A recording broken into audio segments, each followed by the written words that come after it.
Hai teman-teman semua, kembali lagi di channel Pendapat Joseph. Hari ini review AS Roma lagi. Review episode 3 Gadis Kretek.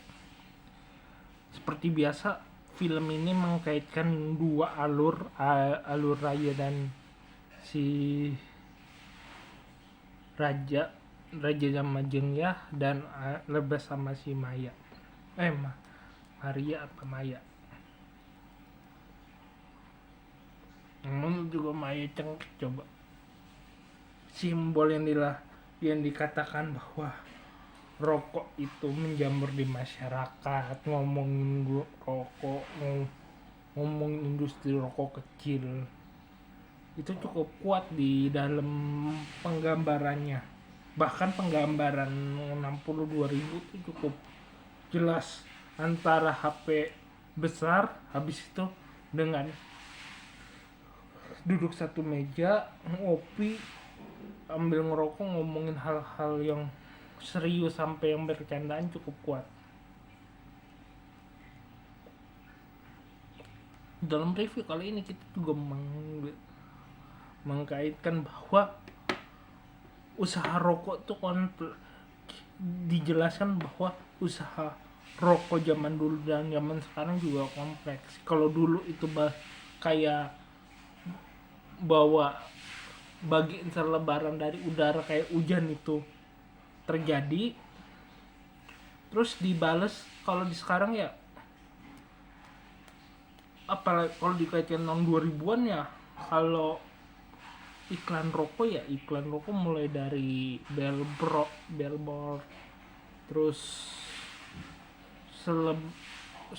tempelan stiker di tembok, iklan itu cukup kuat di tahun 2000 sebelum ada pembatasan yang bukan nggak masuk akal ya cukup terbebani juga lah. Semua industri rokok harus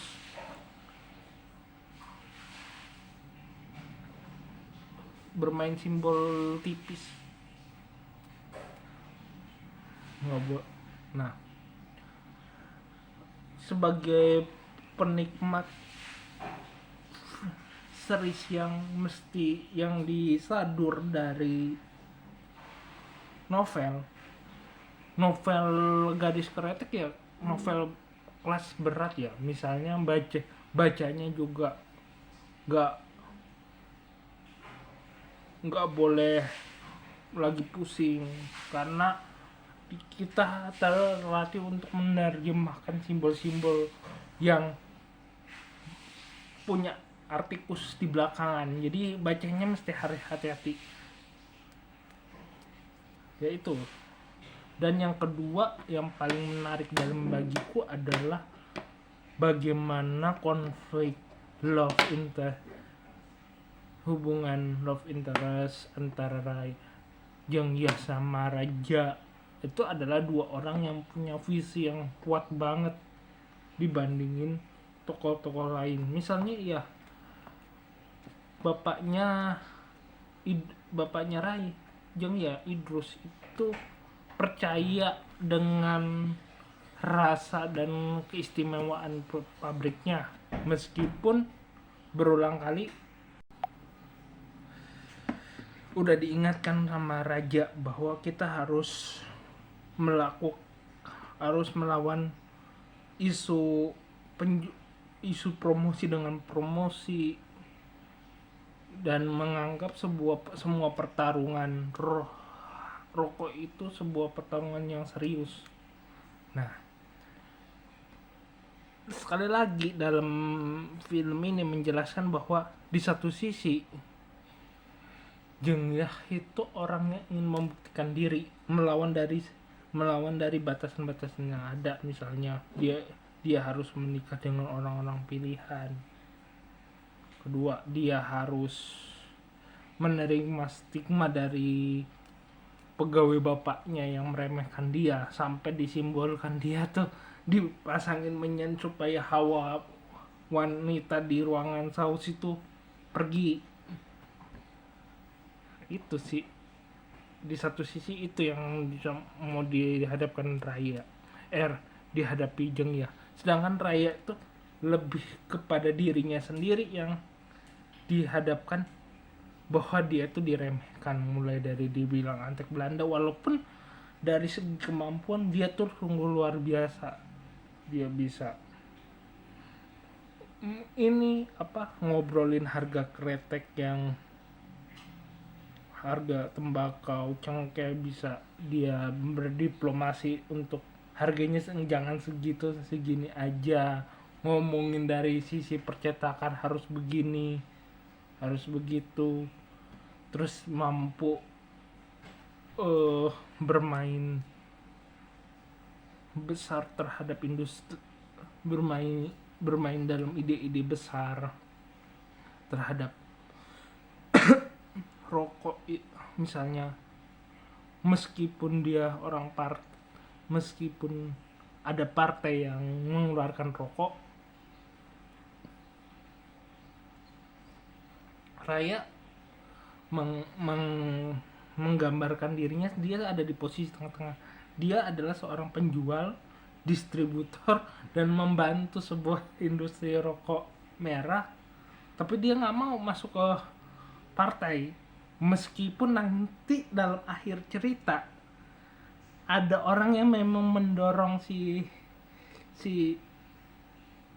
raja tuh ke panggung yang mencekam itu, dan mungkin akan menjadi konflik di episode keempatnya.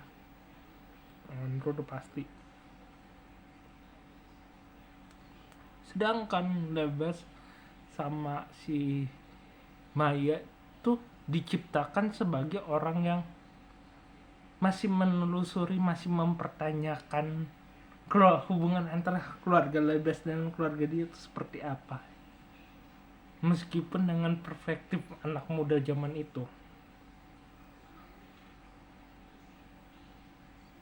Jadi di satu sisi yang merasa hubungan Lebas walaupun dikejar-kejar untuk nikah, ya dia juga sebagai hubungan sebenarnya sehat sih, nggak memikirkan.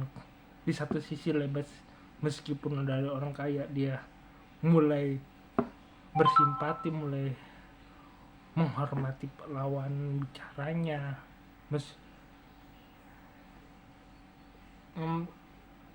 bahkan bisa dikatakan di 3 episode ini Lebas adalah orang yang sebenarnya orang yang penggambaran Raya di masa sekarang. Rama ya adalah orang yang tidak menyukai rokok, tapi hidupnya kompleks dengan rokok, dan dia penggambaran seperti penggambaran Jeng Raya di posisi yang berbeda. Dia cukup sederhana itu. Iya, sekali lagi ini episode yang menarik. Jadi cuma sekelumit itu yang saya jelaskan. Demikian review dari saya. Kurang lebih hanya mohon maaf jika ada salah kata. Like video ini, subscribe pendapat Joseph. Jika ada kritik, saran, dan ide, tulis di komentar. Jika ada yang mau berinvestasi, klik link Saweria atau scan barcode di pojok kiri bawah. Terima kasih.